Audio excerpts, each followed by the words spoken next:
A familiar challenge for NATO. Russian troops conducting exercises earlier this month in Crimea, part of Ukraine forcefully annexed by Russia in 2014. Ukraine's president says there's only one solution to stop Russian aggression: for his country to join NATO. It's 72 years since Western allies signed the Washington Treaty in 1949 to create NATO, based on the principle of collective self-defense.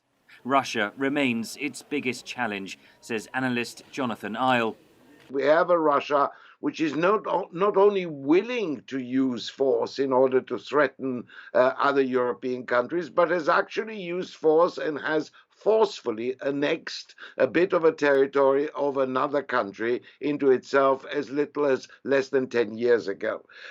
So it does underline the centrality of NATO as a security structure in Europe. NATO continues to grow. North Macedonia joined in March 2020. Bosnia and Herzegovina is an official candidate, with Ukraine and Georgia aspiring members. Meanwhile, US President Joe Biden has reaffirmed America's commitment to the organization. His predecessor Donald Trump once called NATO obsolete, which sent tremors through the transatlantic alliance. The arrival of President Biden in the White House has, at a stroke, removed all such doubts.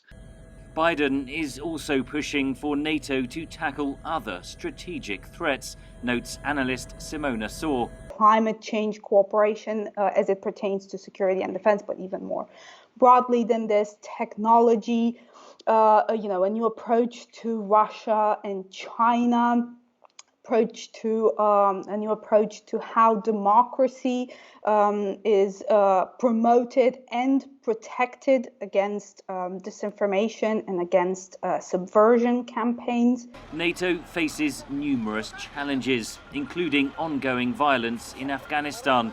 Continuing attacks are complicating efforts to end the almost 20-year NATO mission. Also, internal tensions are simmering, not least over defense spending. More than 90% of the people in the European Union, they live in a NATO country, but only 20% of NATO's defense spending comes from NATO EU members. The United States will likely maintain pressure on European members to meet the defense spending target of 2% of GDP, made at the 2014 NATO summit in Wales.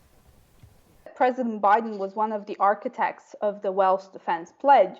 So in this sense, he is very much attached to the idea that Europeans have to continue to invest more in their defense. Meanwhile, Turkey has purchased a Russian missile defense system, to the dismay of NATO allies. Even Turkey does not believe that it will be better off outside NATO rather than within the alliance. Despite the tensions, NATO remains the bedrock of European security as the alliance enters its 73rd year. Henry Ridgewell for VOA News, London.